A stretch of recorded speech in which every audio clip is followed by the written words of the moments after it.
Hi everyone, it's Don once again with another construction update video for you. This is video number 132. In this video, as promised in the last one, I'm going to take a look at all the new areas that have opened up since the opening of Bexley Trail going down to Central Parkway. I'm also going to take a little bit of an in-depth look at the new area that was just announced to be purchased by the Villages. This used to be called Secret Promise, and I'm going to show you some information about it and some of the other areas that have been under development here for the Villages in the last couple of years. I hope you enjoy this video, so now let's get started. Renaissance Trail, Cresswinds, Wildwood Springs, Landstone, Secret Promise, and of course Southern Oaks. But what do all these have to do with the Villages? Well, they're all a part of the Villages now. But we need to take a look at where it all started. Around the turn of the century, the big land boom was going on here in Florida, and all of these were developments that were starting. Most of them were considered a development of regional impact, or DRIs. And as you can see by this map, there were quite a number of DRIs, including the Villages, when this map was produced. In the early aught years of the 21st century, there were a lot of these developments going on, trying to capitalize on the land boom. Let's take a look at some of them. Southern Oaks. We know this one now as the Villages of Hawkins, Bradford, St. Catharines, Citrus Grove, and Case and Hammock. This was actually started in 2012 by the M.L. Carter Development Corporation of Orlando. Next up, Wildwood Springs. You know it today as Finney, DeSoto, and Hammock of Finney. This was actually started in 2005 and was scheduled to be about 2,000 dwellings. That's quite a number of homes. But wait, there were others. Landstone. This was a development of over 4,000 acres that was scheduled to have over 8,000 homes and 1.3 million square feet of mixed-use space, as well as 81 acres of parks. This was started in about 2010. We now know this is Middleton and the surrounding area. Renaissance Trail. This was a development by the Pringles Property Group. It was started in about 2004, and it was scheduled to have about 3,800 dwellings. This is now the lower part of Community Development District 14. One area that wasn't a DRI was the Cresswinds development. It was started about April of 2017 and was only about 360 acres, was scheduled to be about 700 age-restricted homes. We now know this community as the Village of Richmond and St. John's. We can't forget about the latest edition that just came out the 1st of September. This is the development of Secret Promise. Planning for this started around 2004 by the Berkshire Business Trust Group. It was scheduled to be 7,300 homes with another 3.6 million square feet of retail, commercial, and office warehouse space. It was on 3,700 acres, and this is the new section that the Villages recently announced as acquiring. They acquired about 3,200 acres of the 3,700 acres, and it fits very well into the current development plans. But don't think this just happened all of a sudden. If you go back about 4.5 years on Talk of the Villages, you'll see that I predicted that this would one day become part of the Villages. Also, in my video number 122, this was one of my predictions right at the very end of the video. A little more information about Secret Promise. It's a huge wetlands area. Are they going to be able to put 7,300 homes on it? I doubt it. I would guess probably closer to 2/3 that, just based on the way the latest generation of the developer's family has been treating wetlands areas. They're very protective of them, and they try and preserve as much as they can. That change in attitude is easily seen in the areas south of 44 that have occurred since they took over running the business from their father after his death. There were a lot of other indicators that this was going to happen. You can also see it if you look real carefully on some of the Continuing the Dream maps. The Villages doesn't build dead-end roads, and they don't build into other people's properties. There were a lot of other clues in documents that I found that alluded to this eventually happening, but it took a few years to get through all the paperwork and the purchase of the property. Altogether, this represented over 23,000 new homes in this area south of 44 and in excess of 6 million square feet of retail and commercial and industrial property. But none of it was part of the Villages. As you know, around 2008, the country went into a recession, and development slowed and stopped in many areas, except for the villages. It continued to grow. In an effort to help Florida come out of the recession and to put to rest some anti-development policies, the governor at the time, Rick Scott, pushed through some legislation that made it easier to continue developing under Florida Statute 163. As a result of the changes in these laws, the villages was able to buy up some of these properties that laid stagnant for many years, and they're now incorporated into the future plans of the villages for the next 20 or so years. And while there were many that said the villages needed to stop growing, much of this growth was already planned only through other developers. Now it's all under one developer. That does have many advantages, and it plays a significant impact in the economic development of Sumter County and the continuation of the large workforce that lives here. So there's my take on what's happened here.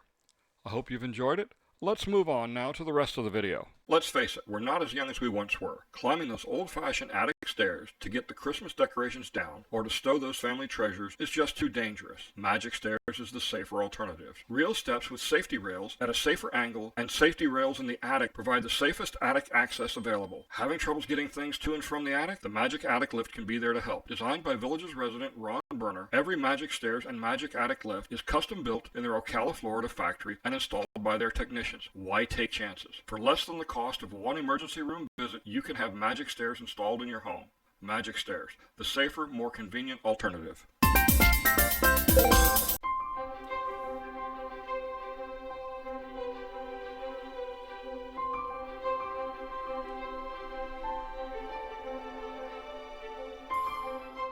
We'll start out this segment of Then and Now looking at the villages of DeSoto and McClure, and we'll start by looking at the sugarcane recreation area. As I've noted several times before, the developer has taken a little bit different approach towards amenities in the area south of 44. The areas are generally much larger and contain additional amenities that aren't normally found north of 44. In this case, sugarcane contains both an airgun range and an extensive walking and exercise trail. Also, just a short distance away, is the Dudley Canine Park and Archery Range. The Dudley Canine Park was the first of several south of State Route 44. I have, however, been quite surprised that they never built a dog park north of Warm Springs Avenue in the area of the villages of DeLuna and Marsh Bend. As this used to all be pasture land, there wasn't a whole lot of trees in this area. The ones that were here, at least the large and healthy ones, they did try and keep as many as possible. They have planted literally hundreds more trees, and it's only been a few years now, maybe 5, that most of these have been growing, but they're starting to take on a nice shape. I live in the village of Hillsboro. We've been around about 10 years, and what a difference it's made in 10 years of growing within our area. This area along Corbin Trail and Marsh Bend Trail's intersection will look quite different in about 5 years.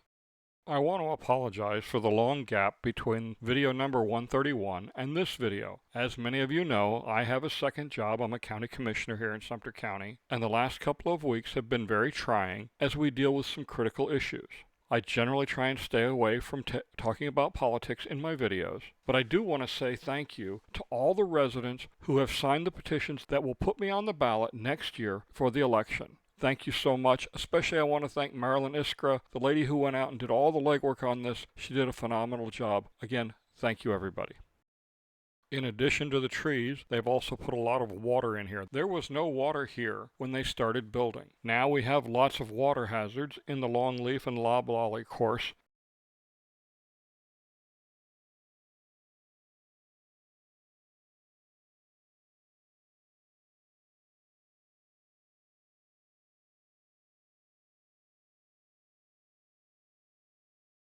This long retention pond that ends up at Fussell Way always impressed me. I always thought that they'd be doing some model boat racing in it just because of its long length and a big turnaround at the golf course end.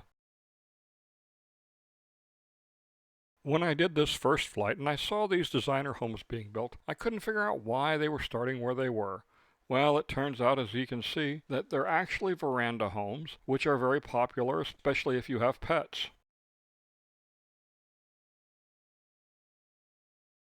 I really enjoy doing these then and now segments because I get a chance to see how things have changed. In this case, it's been 5.5 years, and I'm sitting here wondering, what will this area look like in about 5 years or maybe even 10?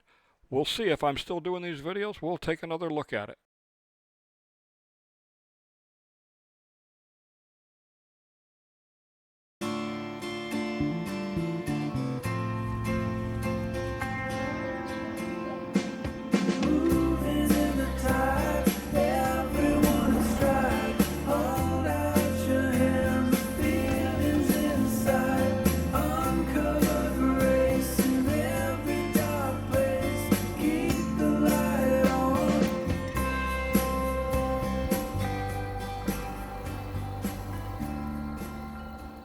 In this next segment, I tried to put together a set of flights in all the new areas that are under construction so you get a good idea of what's really happening here. And as you can see on this map, I take multiple flights going along the different roads. You get a pretty good view of what's happening and how quickly things truly are moving in this new area of the villages. Altogether, there are a total of 8 flights that will give you a pretty good idea of where things are headed in this part of the villages as they continue to build. In the lower left corner of each video segment, you'll see the maps that I use with a nice detailed view. If you're looking for a copy of this map, go to my website, goldwingnut.com, and you can download it there on the tab marked Villages Maps. In this first segment, we'll get a good look at Moultrie Creek and the work going on there, as well as the village of Shady Brook. But first we'll get a look at the new high school that's now open and the beautiful football stadium that they have built. As we fly over the Shallow Creek Golf Course, we come up on this facility. This is a well facility. It's a water treatment plant. This is where they treat the potable water. It's not sewage. You can see the foundations going in for the first homes in Moultrie Creek. This was shot a little over a month ago, so there's been a lot of progress. I'll show you a little bit more in just a second. And we also see the work going on the Shallow Creek Country Club. Here's a second pass over the same area just over a week later. What a difference just a week has made in the progress of these homes. And of course, a lot of progress is being made on the country club facility.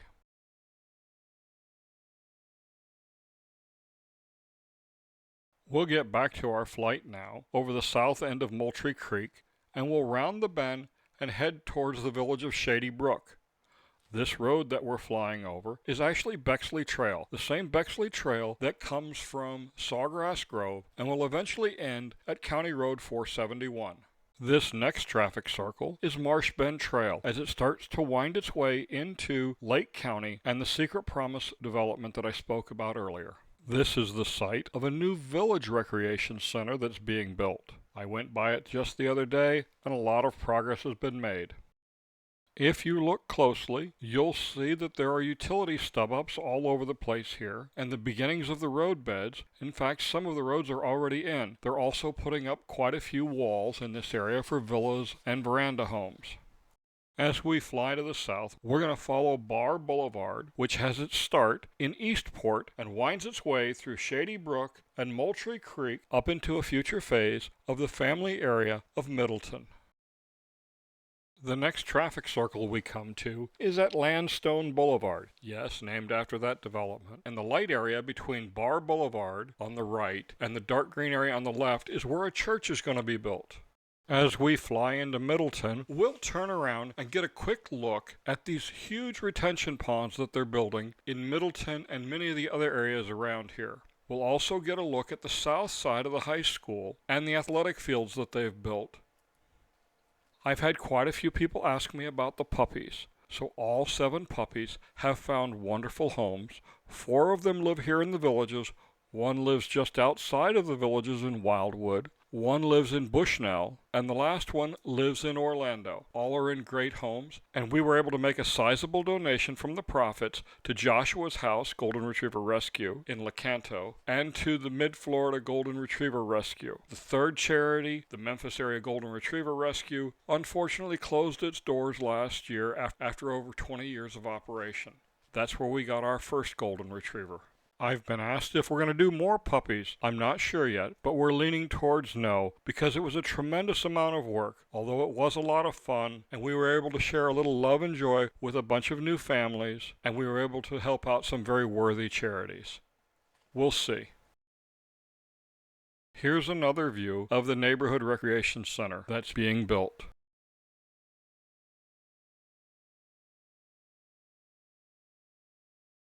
As we rotate to the north, we'll get our first look at Eastport and the village of Lakeview. Now for a quick nonprofit moment. This Sunday, October 15th at 5:30 p.m. in the village of St. Catherine, right across from the St. Catherine Postal Station, Ray Herford is hosting a fundraiser for the Gold Wingnut Foundation to raise money for the firefighters' Thanksgiving Day dinner. Please come out and join us as Pinta really rocks it with some 70s and 80s rock. This is the Gibson Utility Complex and the location where they're building Fire Station number 48 for the village's Public Safety Department. On the other side of the traffic circle is the village of Lakeview and, of course, Eastport. We're going to continue to rotate around and we will fly up Marsh Bend Trail as it continues on. Eventually it ends up in Lake County and in what used to be Secret Promise. I'd like to talk about something real serious here for just a minute. I know a lot of people don't like the ads in my videos. Well, I'm sorry, I'm not doing a talking head video. I've got a lot of overhead cost. It cost me quite a bit to make these videos between gas and all the other supplies.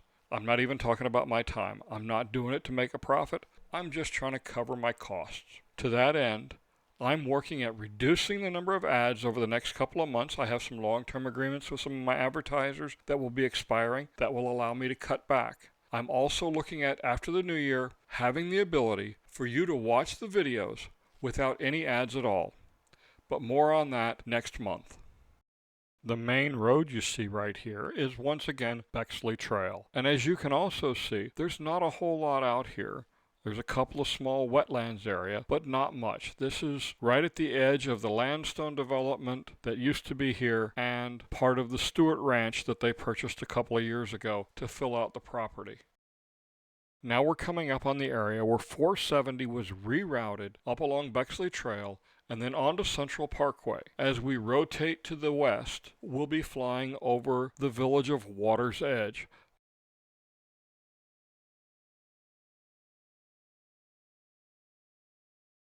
This next flight takes us along Central Parkway. As we get past Bexley Trail, the village of Sandy Hill will be on our left and the village of Farmstead on our right. This is Bexley Trail coming up. We all have family stories that are passed on from one generation to the next, but much like the telephone game, they get lost in translation and important details are forgotten. But what about the ordinary, the everyday? The little details that make up a life. Those stories create a time machine for future generations. The Legacy Life Project was created to document personal biographies as a gift for future generations. Let's record a life well lived. This traffic circle is the intersection of McNeil Drive and Central Parkway. We'll get back to it in just a second.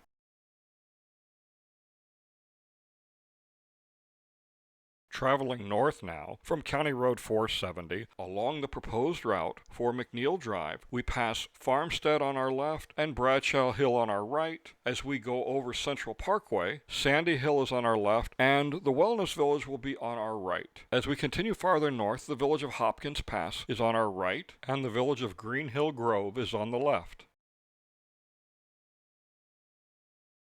The area we've been flying over in this short segment is at least a year or two, if not longer, away from being developed in earnest. So we've got lots of time here. And we're coming up now on the intersection of Bexley Trail and McNeil Drive. You can see the traffic circle off in the distance.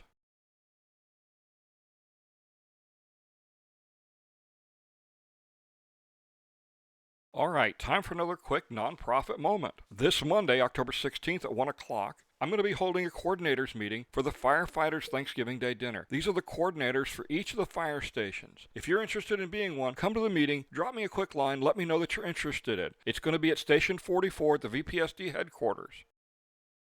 This is following Marsh Bend Trail over Monarch Grove, going down to McNeil Drive, where the county is widening Marsh Bend Trail to 4 lanes. Now we're coming up on the village of Wellpoint. The roads are just about all in Wellpoint, so it may be a couple of more months and they'll start building homes in this area, but that's yet to be seen. They're focusing right now on finishing up Dabney and starting on Moultrie Creek. As we continue farther down Marsh Bend Trail, we come on the village of Oak Hollow, and to its left, the Oak Hollow Country Club. This is still quite a ways away, but they are putting in utilities at this point in this area.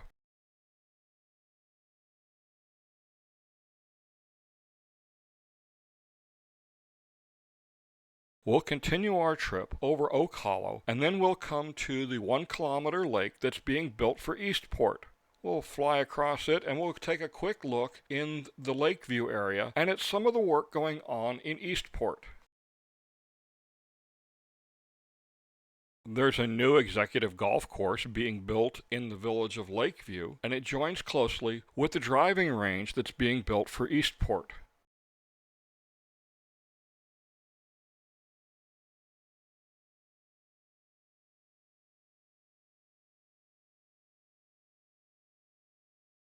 Just beyond this tree line, you'll see a berm. Between the berm and the tree line is where the driving range is being built, and just beyond the berm is Eastport's downtown district.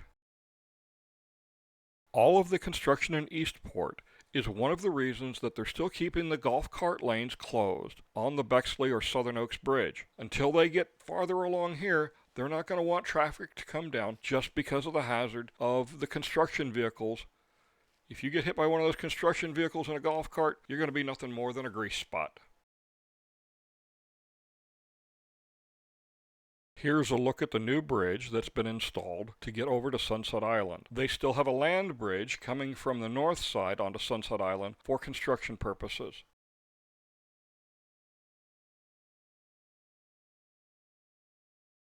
The lake is now basically full. The level has been coming up slowly, and we've been getting a lot of rain to help with that effort.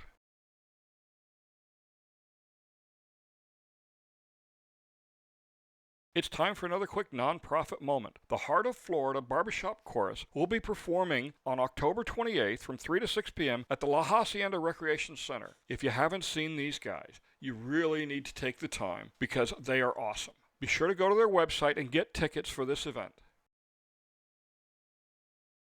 Now we're starting in Monarch Grove and following Corbin Trail all the way down to where it meets up with Eastport.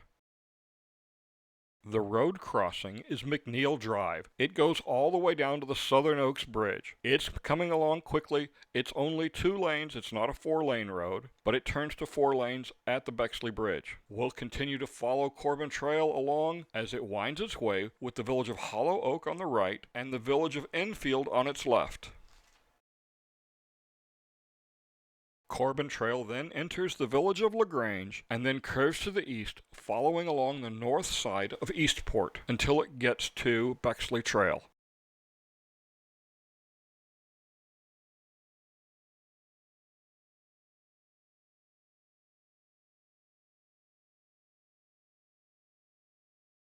Here we can see the Farragut ball field starting to take shape, and as we cross over Bexley Trail, you can see there's not much going on, but this will eventually be the village of Green Hill Grove on the left and the village of Sandy Hill on the right. But again, they haven't really started on the work there. This is still, like I said before, probably 2 years off, maybe a little longer, who knows. As we approach the power lines, you can see the start of the road bed being built for McNeil Drive. The last leg of this segment has us going along McNeil Drive towards the traffic circle at Marsh Bend Trail. Then we rotate around and head back towards the Bexley Bridge.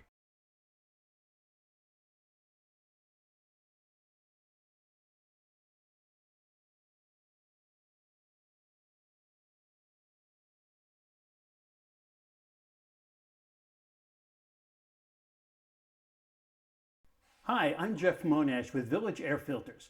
Are you tired of wasting money on throwaway paper air filters? I can save you money with my lifetime permanent washable air filters. Just buy it once and never buy another air filter again.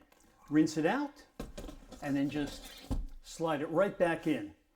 My filters are custom made in the US and they have a lifetime warranty. Give me a call at 352-388-1230 or visit my website at villageairfilters.com. When I first saw this, I thought this was a golf cart taking a shortcut over to Sawgrass Grove. As it turned out, it was one of the mules that the construction workers use to get around the construction area instead of driving their own personal trucks or one of the big construction vehicles.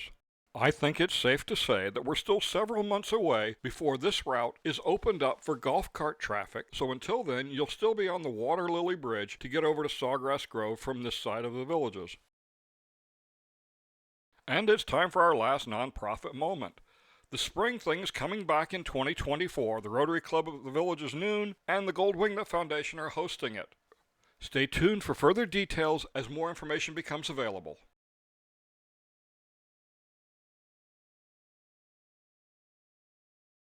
In this next segment, I take a look at getting to the Turnpike. Most people believe that Meggison Rd is going to be the end-all to beat-all to get to the Turnpike, and I'm here to tell you that once McNeil Drive is done, it's not going to be. In fact, it'll be the worst route to take to the Turnpike. So in this segment, on the left is going down McNeil Drive. Actually, it's Bexley Trail, but for explanation purposes, it's about the same distance. On the right is Meggison. You'll see a series of numbers pop up on the screen on Meggison. That's the number of places where there's an intersection where you may have to stop so somebody can make a left turn or somebody can enter, and you'll see just how many there are. On the left, there are none. It's all just traffic circles. So watch as it goes along, and you'll see what a difference it makes. The video is played at 3 times normal speed, otherwise we'd be here forever watching this. But you'll see the difference between the two routes. Yes, I'm only driving the speed limit on each of these roads. It's 35 on McNeil or Bexley Trail, and 30 on Meggison. But again, McNeil and Bexley Trail are 4 lanes, and there's no stops. Meggison is 2 lanes. Not only will you have the stops, but maybe somebody's creeping into the roadway from the golf cart lanes. We all see that happen on occasion. That's going to cause you to slow down more. This is really about being effective in getting there. The actual distance driven is about the same to get down to 470. And then once you get to 470, it's about the same distance getting onto the actual Turnpike itself. So it's time for a quick plug for my company, Gold Wingnut Productions. If you're building a home here in the Villages and you need somebody to take pictures of it while you're up north or out west waiting to move here and your home to be built, give me a call or go to my website, goldwingnut.com, and arrange for me to do a video and photo package for you. We're almost to the end at the McNeil-Bexley run, but as you can see, there's still quite a bit to go on Meggison Rd. So as we finish up, we see that McNeil or Bexley Trail is only about 6 minutes long. I want to thank you all for watching this video and all my other videos. I appreciate all your support. Please be sure to support my sponsors. And I ask you, look for the good things in life. Enjoy life. We're in our 4th quarter here in the Villages. It's time to enjoy the game to the best of our ability. And never forget the immortal words of Neil Young. It's better to burn out than to fade away. Now let's continue to watch as the numbers still rack up on Meggison Rd. I think very few people ever realize just how many places there might be that you'd have to stop on Meggison Rd. As you can see, we're coming up on 41 and an additional 2.5 minutes of drive time. That's quite a bit. I think I've proven my point. Once again, thanks for watching. I'm Don Wiley. Have a great day.